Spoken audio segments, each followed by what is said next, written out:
दिल्ली में आज बजेगी चुनावी रणभेरी। चुनाव आयोग कर सकता है तारीखों का ऐलान। एक ही चरण में चुनाव की संभावना। चुनाव आयोग की बैठक खत्म। तारीखों पर माथापच्ची के लिए हुई मीटिंग। शाम में हो सकता है ऐलान। चुनाव की तारीखों का आम आदमी पार्टी को बेसब्री से इंतजार। मनीष सिसोदिया बोले तैयार है हमारे कार्यकर्ता। दिल्ली के लोग भी बहुत दिन से इंतजार कर रहे हैं कि एक चुनी हुई सरकार उनके बीच में आ जाए और जितना जल्दी हो जाए। जो बेयर मिनिमम डेज चाहिए, 25-30 दिन का समय चाहिए चुनाव आयोग को चुनाव करवाने के लिए, तो उतने दिन में चुनाव हो जाएंगे। चुनावों के ऐलान से पहले दिल्ली के कर्मचारियों को केंद्र सरकार का तोहफा। गृह मंत्रालय ने वेतन बढ़ोतरी को दी मंजूरी।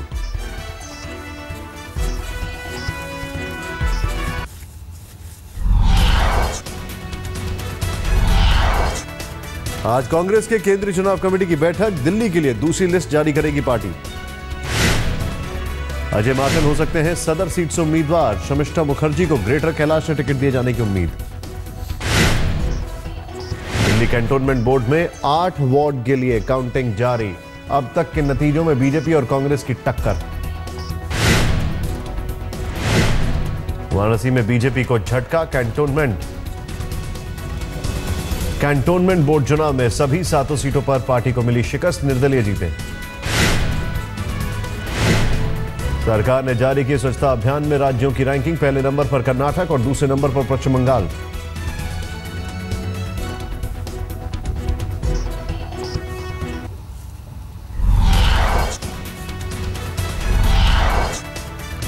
बीएसपी नेता साध्वी प्राची के बयान पर विवाद। साक्षी महाराज के बयान का किया समर्थन। हिंदुओं को 4 बच्चे पैदा करने की वकालत।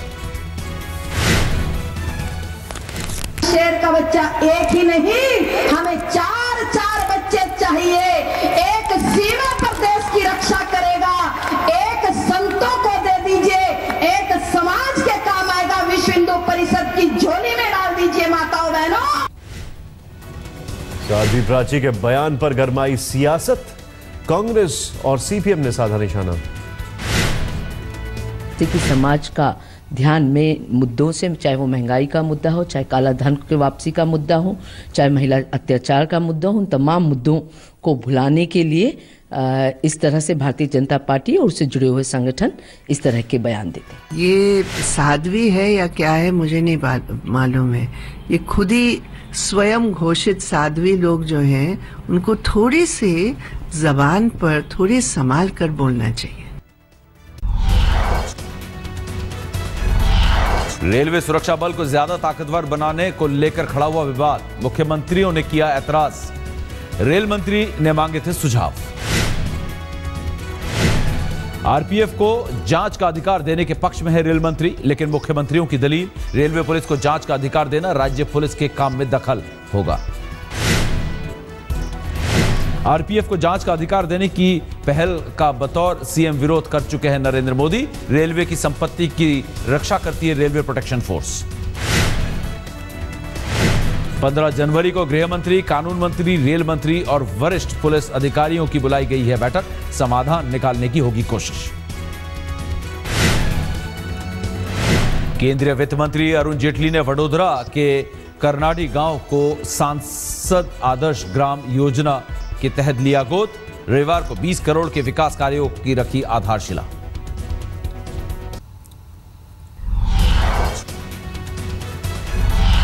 काशी को जल्द ही बड़ा तोहफा दे सकते हैं प्रधानमंत्री नरेंद्र मोदी। कर सकते हैं सांस्कृतिक राजधानी बनाए जाने का ऐलान। 13 जनवरी को अहम बैठक।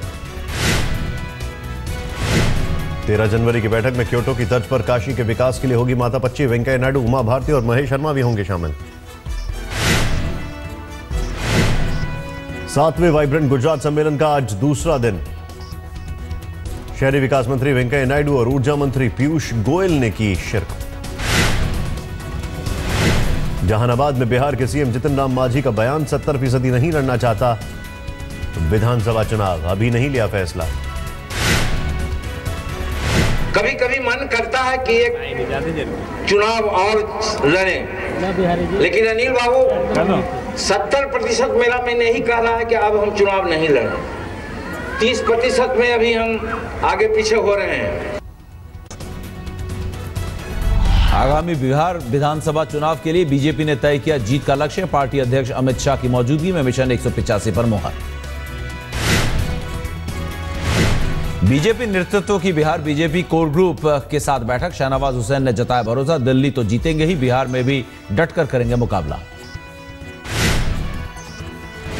हम लोगों ने आज की बैठक में निर्णय किया है कि मिशन 185 यहां बनाएंगे, 2/3 से ज्यादा बहुमत प्राप्त करेंगे।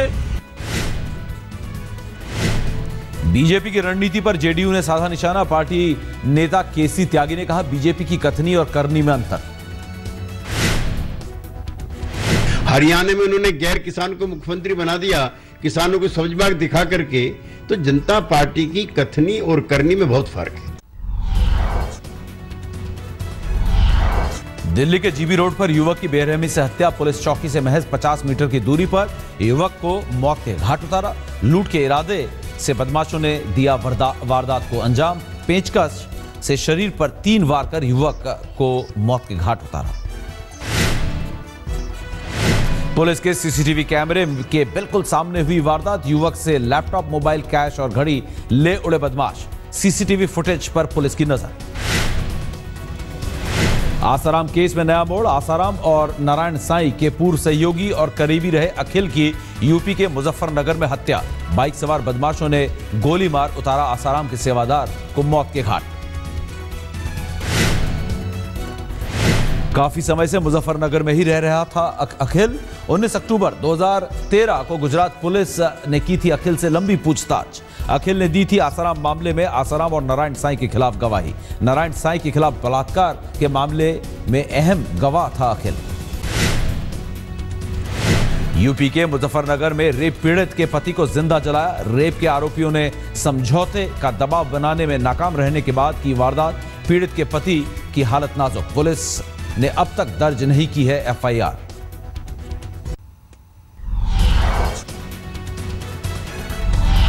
दिल्ली के वसंत कुंज में मिली महिला की लाश मामले में एक गिरफ्तारी। जिस नर्सरी में मिली थी महिला की लाश, उसी में काम करता है आरोपी। दिल्ली के अंगूरी बाग इलाके में युवक पर सरेआम फायरिंग। पैर में गोली लगने के बाद घायल युवक लोकनायक अस्पताल में भर्ती। आपसी रंजिश का मामला होने का संदेह। दिल्ली के नंदनगरी इलाके में अपहृत नाबालिग से यूपी के बदायूं में गैंगरेप। विरोध करने पर बच्ची को बुरी तरह पीटा गया। पुलिस ने बदायूं से बच्ची को छुड़ाया। गैंगरेप के आरोपियों में से एक गिरफ्तार, 2 की गिरफ्तारी बाकी। दिल्ली के मायापुरी में कार चोरी की वारदात के बाद दिल्ली पुलिस पर उठे सवाल। चोरी के वक्त गुजरती दिखाई दे रही है पुलिस की जिप्सी। फरीदाबाद के इस्माइलपुर से लापता 8 साल की बच्ची की दिल्ली के जैतपुर में मिली लाश। बैग में बंद थी मासूम की लाश। 8 जनवरी को घर के बाहर से अचानक गायब हुई थी बच्ची। शव मिलने के बाद परिवार में पसरा मातम। दक्षिण अफ्रीका वेस्टइंडीज के बीच दूसरे टी20 में वेस्टइंडीज ने दर्ज की रिकॉर्ड तोड़ जीत। 236 रन बनाकर जीता मैच।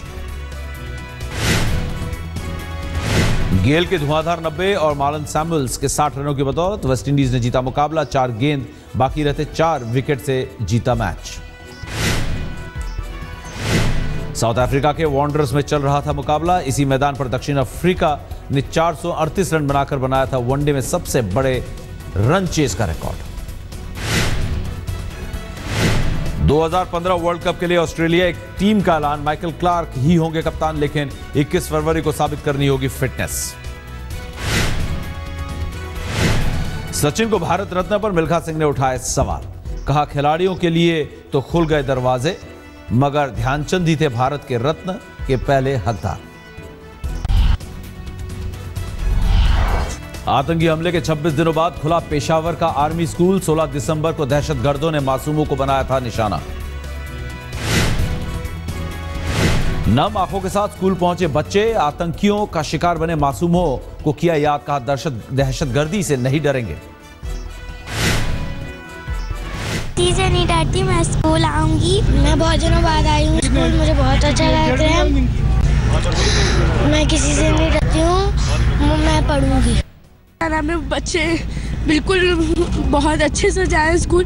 और क्या नाम है, अच्छे से पढ़ें और अपनी पढ़ाई कंटिन्यू करें और दहशतगर्दों से डरने की कोई ज़रूरत नहीं है। तुम लोग आगे बढ़ो, आगे बढ़ के काम कर।